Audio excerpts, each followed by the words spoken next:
Subscribe now and press the bell icon. Never miss an update. Hello guys, मेरा नाम है अक्षत और आप देख रहे हैं अक्षत कॉमर्स क्लासेस। तो गाइस, अगर आपने अभी तक मेरे चैनल को सब्सक्राइब नहीं किया है तो प्लीज जाके कर दो। तो चलिए गाइस, हमारा आज का सेशन स्टार्ट करते हैं।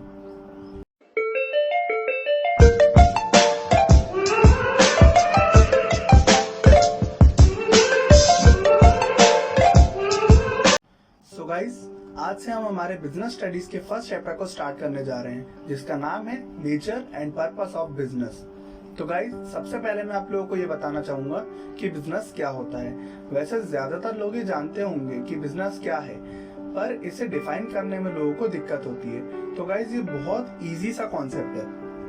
It refers to an occupation in which people are regularly engaged in activities related to purchase, production और sale of goods and services in the view of earning profit. तो भाई, business एक ऐसी occupation है, एक ऐसा व्यवसाय है जिसमें कोई भी रेगुलरली एंगेज्ड होता है प्रॉफिट अर्निंग के लिए, फिर चाहे वो परचेज कर रहा हो, प्रोडक्शन कर रहा हो या फिर सेल कर रहा हो। फॉर एग्जाम्पल, अगर मैंने कुछ बुक्स खरीदी, कुछ दिन पढ़ के उसे सेल कर दिया, तो ये एक बिजनेस नहीं कहलाएगा। क्यों नहीं कहलाएगा? क्योंकि ये रेगुलर बेसिस पर नहीं हो रहा है। लेकिन वही अगर मैंने कुछ बुक्स खरीदी, उसे पढ़ा, कुछ दिन बाद उसे सेल किया, फिर वापस बुक्स खरीदी, उसे पढ़ा, फिर सेल कर दिया, अगर मैं इसे रेगुलरली कंटिन्यू करता जा रहा हूँ तो ये एक बिजनेस कहलाएगा। अब हम बात करते हैं ह्यूमन एक्टिविटीज की। हम सब ह्यूमन बींग्स हैं। हम दो तरह की एक्टिविटीज करते हैं बिजनेस को मद्देनजर रखते हुए। अब हम इकोनॉमिक एक्टिविटी क्या है और नॉन इकोनॉमिक एक्टिविटी क्या है, इसे जानते हैं। तो economic activities are those activities whose objective is to earn money and create wealth. Means ऐसी एक्टिविटीज जो हम पैसा कमाने के लिए करते हैं। For example, a teacher teaching in a school और a chef cooking food in a restaurant etcetera. अब हम जानेंगे कि नॉन इकोनॉमिक एक्टिविटीज क्या होती हैं। Those activities whose aim is not to earn money but to satisfy social, psychological and emotional needs. For example, love, sympathy, patriotism. तो ऐसी activities जो कि हम मनी कमाने के लिए नहीं करते हैं, हम सिर्फ अपनी जो सोशल, साइकोलॉजिकल और इमोशनल नीड्स हैं उन्हें सेटिस्फाई करने के लिए करते हैं, जैसे कि लव, सिंपैथी या फिर patriotism. For example, a housewife cooking food for a family, a teacher training his daughter at home, etc. ऐसी कोई भी एक्टिविटी हो जो कि आप पैसे कमाने के लिए ना कर रहे हो, वो नॉन इकोनॉमिक एक्टिविटीज हैं। Now moving towards our next topic, economic activities के 3 टाइप्स होते हैं: business, profession and employment.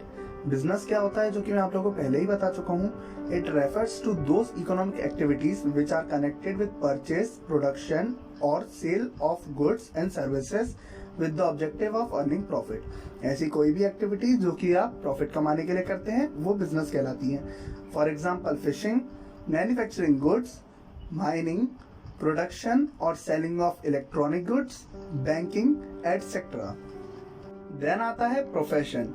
It includes those activities which require special knowledge, be skills in the occupation. Means ऐसी activities जिसमें आप आपके skills और knowledge के basis पे काम करते हैं, वो profession कहलाती है।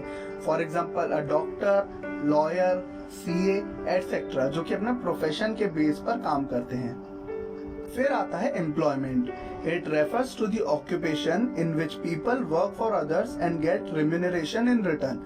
ऐसी activities, ऐसा वर्क जिसमें आप दूसरों के फर्म में या फिर दूसरे के वर्क में आप दूसरी जगह पे जाके काम करते हैं किसी के अंडर में, और आपको रिटर्न में रेम्यूनरेशन यानी कि कुछ पैसा, कुछ वेजेस, कुछ सैलरीज मिलती हैं, वो कहलाती है employment. For example, a worker, employ और द सेल्समैन।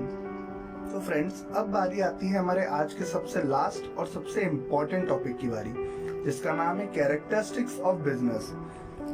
तो दोस्तों, हमारी फर्स्ट कैरेक्टरिस्टिक्स है exchange of goods and services, यानी कि हमारा जो बिजनेस है उसमें जो गुड्स और जो सर्विसेज है वो एक्सचेंज होती है। Second, profit motive. Profit motive मतलब हम जो बिजनेस कर रहे हैं उसका सबसे मेन मोटिव है हमारा प्रॉफिट अर्निंग। थर्ड, कैरेक्टरिस्टिक्स है इकोनॉमिक एक्टिविटी। जो हमारा बिजनेस है वो एक इकोनॉमिक एक्टिविटी में आता है, हम बिजनेस प्रॉफिट अर्निंग के लिए करते हैं। फोर्थ आता है रिस्क एंड अनसर्टेनिटी।